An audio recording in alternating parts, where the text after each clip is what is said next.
अस्सलाम वालेकुम। आज का टॉपिक हमारा सेकंड ईयर का टॉपिक रेक्टिफिकेशन का प्रोफेसर यासिर अफजल के साथ आप लोगों की खिदमत में हाजिर।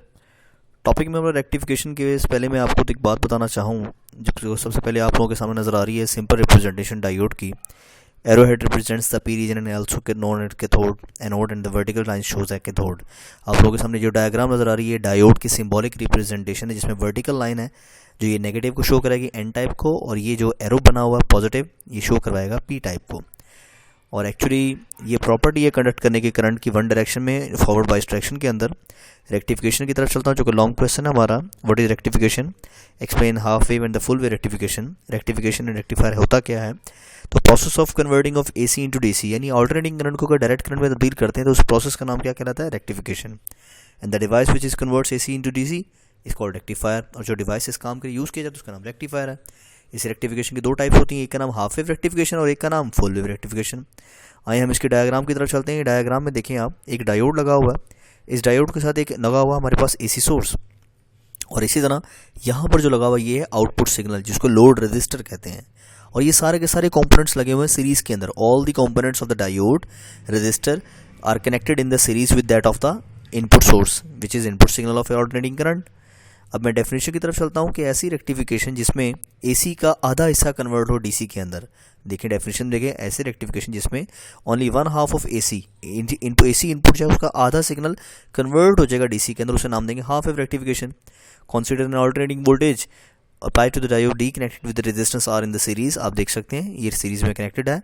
पॉजिटिव हाफ साइकिल के टाइम पीरियड की बात करते हैं तो 0 से लेकर t/2 तक है इनपुट सिग्नल। अब यहाँ पर देखें 0 से लेकर t/2 it means half signal की बात करें, ओनली पॉजिटिव हाफ की, यानी आप ये कह सकते हैं अपवर्ड पल्स, जिसको आप फर्स्ट ईयर में आपने पढ़ा था, जिसमें हम कहते हैं क्रस्ट की बात करते हैं। तो ड्यूरिंग पॉजिटिव हाफ साइकिल जो क्रस्ट का टर्मिनल है उसका टाइम पीरियड होगा 0 से लेकर t/2 तक, उसे इनपुट सिग्नल कहते हैं। डायोड फॉरवर्ड बाइस होगा इस कंडीशन में। क्यों होगा? क्योंकि पॉजिटिव सिग्नल आएगा तो पॉजिटिव के साथ ये वाला टर्मिनल पॉजिटिव, और नेगेटिव जब टर्मिनल आएगा जब सिग्नल तो नेगेटिव के साथ क्या होगा? नेगेटिव होगा। तो पॉजिटिव के साथ पॉजिटिव, नेगेटिव के साथ negative, that is type of the biasing is called forward biasing. मैं आप लोगों को पहले बता चुका हूँ, अकेडमी के अंदर ये टॉपिक में मैंने पढ़ाया था, आप लोगों को याद होगा। ड्यूरिंग द नेगेटिव हाफ, अच्छा अगर नेक्स्ट पल्स की तरफ चलते हैं तो टाइम पीरियड चेंज होगा। पहले 0 से t/2 था, अब t/2 से लेकर t तक है, तो डायोड रिवर्स बाइस करेगा and it is offer very high resistance, और उस पर उसकी रेजिस्टेंस क्या हो जाएगी? बहुत ज़्यादा हो जाएगा, और करंट फ्लो करेगा ऑलमोस्ट जीरो। रिवर्स बाइसिंग मैंने आप लोगों को बताया था करंट फ्लो नहीं करता। तो जरा गौर करें, ये पॉजिटिव हाफ में हमारा पॉजिटिव हाफ तो आ गया जब 0 से लेकर t/2 तक था, लेकिन जब रिवर्स बाइसिंग में t/2 से t नेगेटिव हाफ की बात करता है तो नेगेटिव हाफ हमारे पास रिवर्स बाइसिंग होता है और रिवर्स में करंट फ्लो नहीं करता। तो ये लाइन क्या होगी? सीधी। फिर पॉजिटिव में लाइन ऑब्टेन होगी हमारे पास मैक्सिमम रिजल्ट, फिर नेगेटिव में रिजल्ट नहीं होगी रिवर्स बाइसिंग तो मिनिमम रिजल्ट यानी स्ट्रेट लाइन। तो पॉजिटिव नेगेटिव में 0, पॉजिटिव नेगेटिव में 0, पॉजिटिव नेगेटिव में 0, ये हमारा ऑल्टरनेटिंग करंट की दोनों हाफ्स में से आधा पोर्शन कन्वर्ट हुआ और आधा पोर्शन कन्वर्ट रिवर्स बाइसिंग की वजह से नहीं हो सका। तो such type of rectification is called half wave rectification.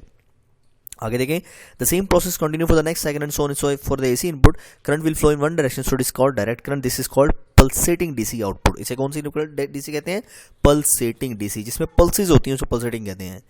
Moving towards the full wave rectification. देखिएगा इस डायग्राम में जरा गौर करें आप लोग, 0 से लेकर t/2 तक हमारे पास ये टाइम पीरियड है यहाँ, और अगेन दूसरा सिग्नल t/2 से लेकर t तक है। ये है क्या चीज़? याद रखिएगा, फुल वेव रेक्टिफिकेशन में ऐसी रेक्टिफिकेशन जिसमें दोनों हाफ एसी के कन्वर्ट और डीसी के अंदर, उसे नाम देते हैं फुल वेव रेक्टिफिकेशन।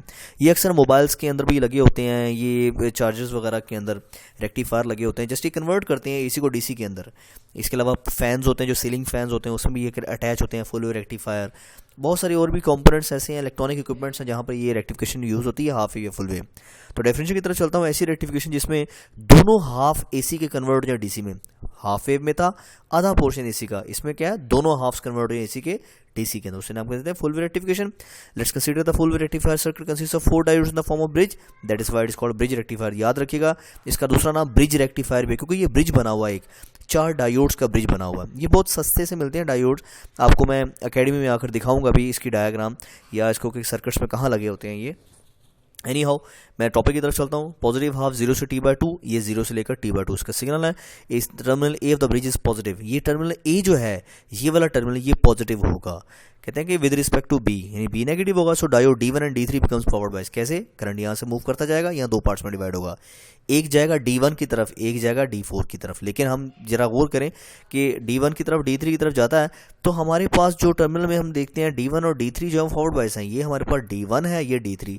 D2 में रिवर्स बायसिंग नहीं जाएगा, D4 में रिवर्स बायसिंग नहीं जाएगा, ओनली D1 एंड D3 में यहाँ कंडक्शन होगी।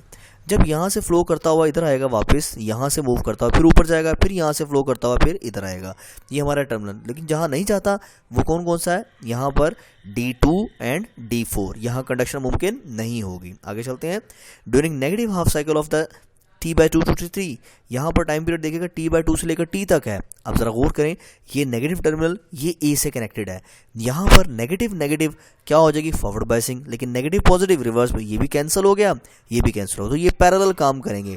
कौन कौन सा? D2 एंड D4 कंडक्ट करेंगे, अब D1 और D3 कंडक्ट नहीं करेंगे। तो करंट क्या होगा?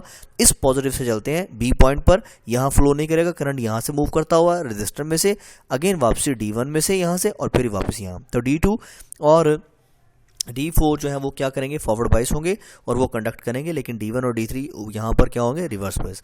फ्रॉम द आउटपुट, सॉरी मैं यहाँ पर कहना भूल गया कि डायोड्स में यहाँ पर D2 लिखना, यहाँ D1 लिख बैठा हूँ, यहाँ D2 आएगा, D2 एंड D4 आएगा।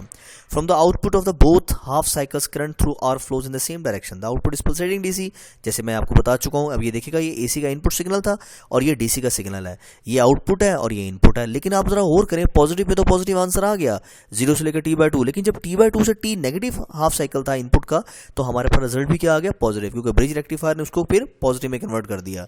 तो दोनों हाफ इसके कन्वर्ट हो गए DC के अंदर, तो इसलिए कहते हैं the pulse can be removed by filter circuit. और जब ये नेगेटिव पॉजिटिव में कन्वर्ट होता है तो याद रखिएगा, सर्किट के अंदर जग्स पैदा होते हैं। आपने कभी फैन पंखा जो होता है उसका डिमर लगा होता है, कभी आप उसको बार बार एंड पॉइंट पर जब आप टिक की आवाज़ आती है, आप बार बार उसको टिक और ऑफ करेंगे तो पंखा मूव करते हुए साथ साथ जर्किंग देगा, झटके खाएगा और आवाज़ आएगी।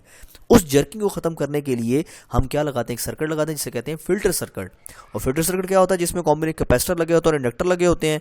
और ये किस मकसद के लिए यूज़ किया जाता है? ताकि use to remove the pulses in the called filter circuit, ताकि वो जो पल्सेस के अंदर जर्किंग है उस जर्किंग को ख़त्म करने के लिए, रिमूव द जर्किंग या रिमूव द पल्सिंग।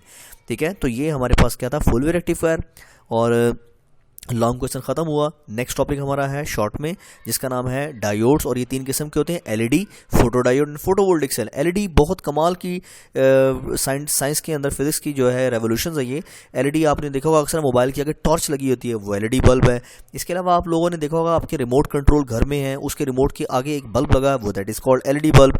इसके अलावा कंप्यूटर्स के अंदर या CD-ROM जब होते हैं या लैपटॉप्स होते हैं या दूसरे भी हमारे पास डेस्कटॉप कंप्यूटर्स हैं, उसमें जब आप किसी भी CD को इंसर्ट करके जब उसकी कॉपिंग कर रहे हो तो कॉपिंग प्रोसेस में या कोई भी वर्किंग हो रही है, तो आपने देखा होगा फ्रंट CPU के फ्रंट पैनल के ऊपर वहाँ आपको ब्लिंकिंग नजर आ रही होती है, रेड कलर की, ब्लू कलर की, येलो कलर की, ऑरेंज कलर की, ग्रीन कलर की, डिफरेंट किस्म की।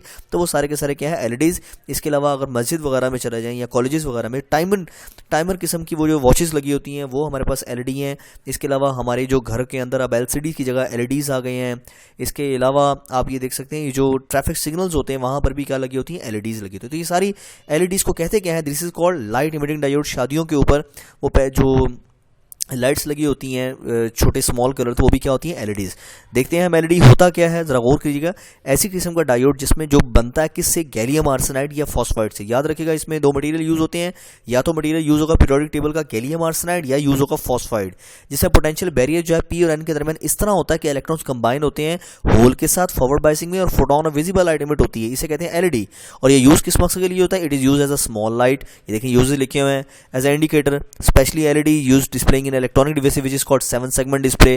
कैलकुलेटर्स के अंदर भी ये यूज होता है, वो जो स्क्रीन लगी होती है उसके पीछे LED 8 बना हुआ होता है, तो वो उसे हम 8 को हम कहते हैं 7 सेगमेंट डिस्प्ले, तो वहां पर भी ये यूज होता है। They are used in the calculators and digital watches. तो ये सारी एग्जांपल थे किसकी? LED की। नेक्स्ट शॉर्ट की तरफ चलता हूं, तो फोटो डायोड क्या होते हैं और इसकी एप्लीकेशन क्या है, जरा गौर कीजिएगा। ऐसा डायोड जो कन्वर्ट करता है इलेक्ट्रिकल लाइट एनर्जी को इलेक्ट्रिकल। अच्छा, LED इसका उलट है। LED में क्या होता है? इलेक्ट्रिकल लाइट में, और यहाँ पर light energy electrical energy convert होगी, इसे फोटो डायोड कहते हैं। और ये यूज किस मकसद के लिए होता है?